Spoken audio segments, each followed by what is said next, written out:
All right, so this is episode 3 of my WWF 2001 game that's being uploaded on to BitChute and Rumble, the first SmackDown of May 2001.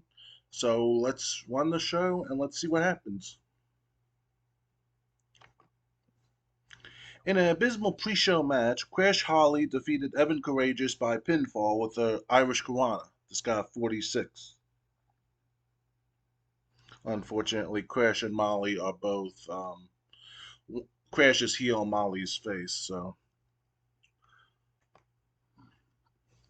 In an abysmal pre-show match, Elix Skipper defeated the Brooklyn Brawler by pinfall with the Overdrive. This got 36. Elix Skipper's getting better as gimmick. In an abysmal pre-show match, D'Lo Brown defeated Jamie Noble by pinfall with the Lowdown. This got 40.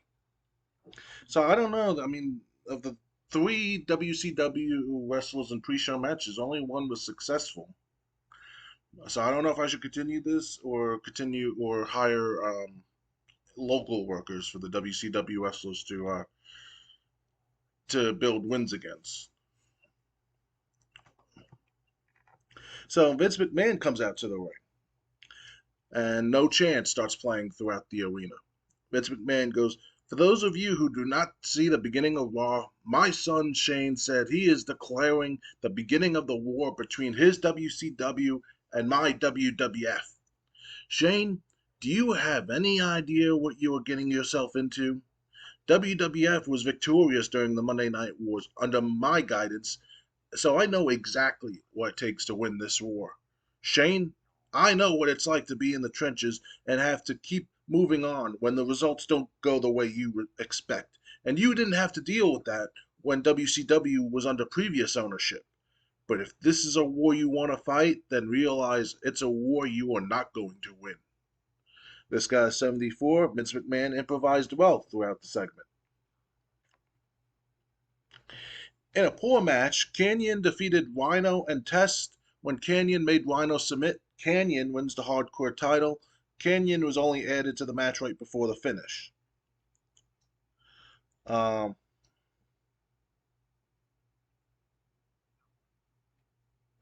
the flow of the match was hurt because it. Hold on. Because of some of the workers having little to no investment. Okay, so, but anyway, yeah, Rhino Test, hardcore title match. Canyon comes in right near the end and takes the title from Rhino. Sean O'Hare and Chuck Palumbo are in the crowd watching the show. This guy 46. Uh, Obviously not there just to watch the show, but to try to get in the heads of wrestlers of WWF guys performing.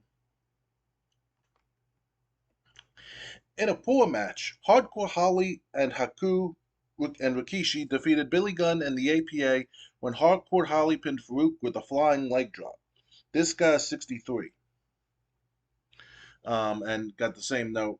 Molly Holly's a face, but she's managing Hardcore and Crash, her cousins, when they're heels.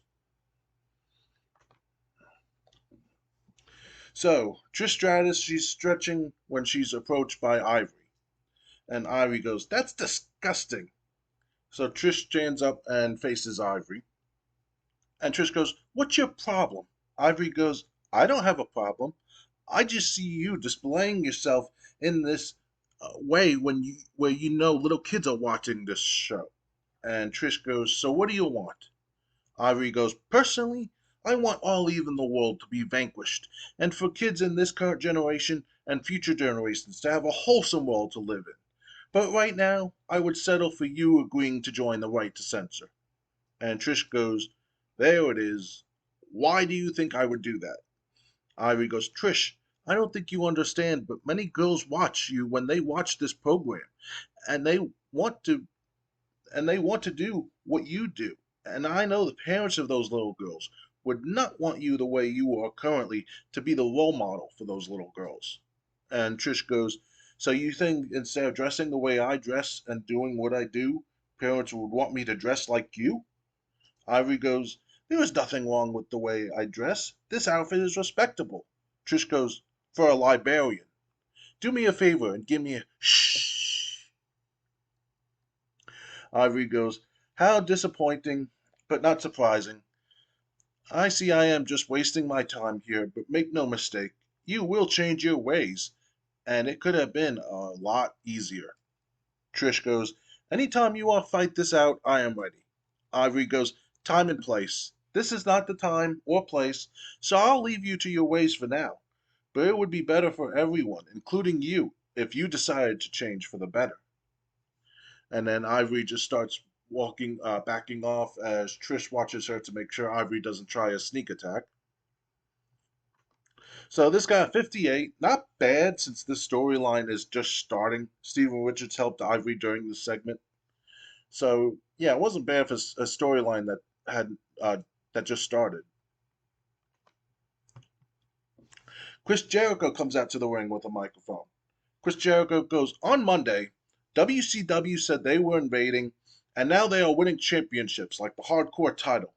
Guys like myself and others in the WWF locker room have been ready to fight these invaders ever since they announced they wanted to fight. And now, Vince McMahon is ready to let us teach these guys a lesson in the ring. So I'm out here to issue an open challenge to any WCW wrestler who thinks they're going to take our spots from us. Come on down, and I'll teach you a lesson you will never, ever forget again. And this guy in 84. In a bout that had good wrestling and decent reaction from the crowd, Chris Jericho defeated Hugh Morris by submission with the Lion Tamer. They have great chemistry, and it showed. All right, so, and this got 74, so, all right, finally getting the scores I need on segments for SmackDown. A video plays hyping the Hardy Boys taking on Dean Malenko and Perry Saturn. This got a 52. In a bout that had decent wrestling but didn't have much heat, the Hardy Boys defeated Dean Malenko and Perry Saturn when Jeff Hardy pinned Dean Malenko with a Swanton Bomb. This got a 62. The Hardys have excellent chemistry teaming together, and Jeff Hardy and Lita have great chemistry. A music video shown to promote X Factor, X Pac, Albert, and Justin Credible. This only got a 45. In a poor match, X Pac defeated Al Snow by pinfall with a tombstone. This got a 59. So The Undertaker is shown backstage where officials just found him bloody and unconscious, unresponsive. The apparent victim of a sneak attack. Paramedics have to tend to him, and this got a 71. In a poor match, the Dudley Boys defeated Val Venus and the Good Father when Bubba Ray Dudley pinned Val Venus with a powerbomb. This got a 61. Dudleys have great chemistry. Ivy did good work at ringside. The Good Father and Steven Richards have great chemistry. So Triple H and Stone Cold Steve Austin are in their locker room. The two-man power trip talking backstage. Triple H goes, hey, you ready? Stone Cold goes to whoop Kane's ass in a 2-on-1 match? Absolutely.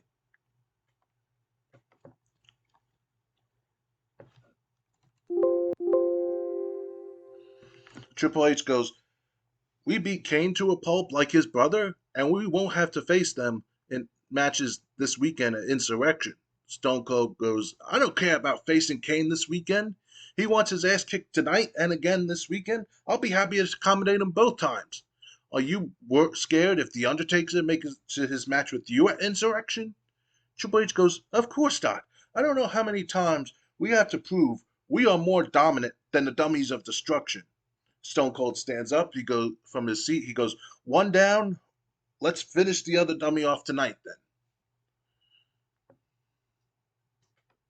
So Stone Cold and Triple H are ready for a handicap match against Kane. Austin invaded a new catchphrase that will likely boost his ability on the microphone as a go-to line. Austin came out of this looking excellent. Triple H came across well. Triple H and Stephanie have great chemistry. Austin worked the crowd well, using the freedom to improvise.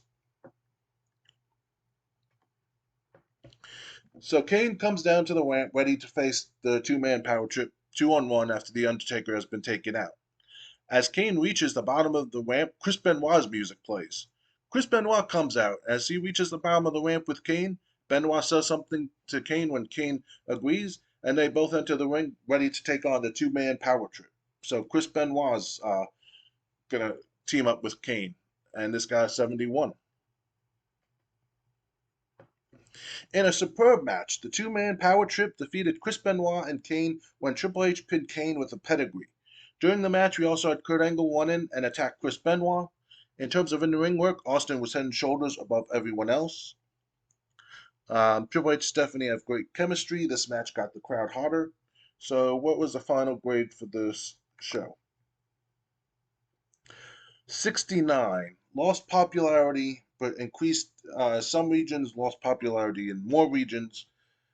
Some of the storylines that I'm using just not getting the popularity it needs, not getting the heat it needs, because I need 5 storylines that have a 70 or more. So I might have to change the time of Raw and SmackDown, the time slots.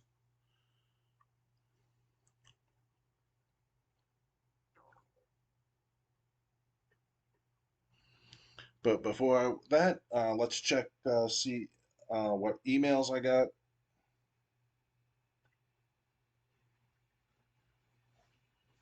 Uh, Stone Cold admitted that the catchphrase he debuted on SmackDown was entirely improvised, and he's surprised that it appears to have gone down so well. Many fans were heard chanting it after the show ended, including uh, indicating that may be one of those phrases that resonates deeply with the fan base. So, UPN's unhappy, so I'm definitely gonna have to change the time slot. Jeff Hardy is clumsy. I'd cut the kid loose before someone gets seriously hurt. Not doing that. Um, oh, and everyone I wanted to bring in from developmental, or to developmental rather, it's well, actually 4 of them I wanted to bring in. Spank Brian Kendrick's contract was coming to an end, so I'm gonna do that off camera after I'm done with this. So I hope you enjoyed this episode of SmackDown. Unfortunately, there's just no getting around the time slot issue. I can't have Raw and SmackDown going on their time slots until a lot of guys build up their popularity, and because I mean 5 storylines with 70 heat or more, that's pretty hard to keep. Um, and I saw a lot of storylines losing heat during SmackDown. So yeah, I think I changed the time slot, or I'm gonna have to do the same for SmackDown, at least on UPN. Um, but I hope you enjoyed this. Subscribe to me if you did. There might be more videos coming out in the next day or two. My internet's getting shut off on Sunday because I'm switching providers. So I'm gonna try to get like at least another episode out before I have my internet shut off on Sunday. Um, but then even if I don't, until my internet gets restored, I'll be able to record these episodes and play them, just not upload them. So that'll be so more. There should be more episodes coming more frequently than they have been. At least in the at least soon. At least for a little while. Until then, good night, everyone.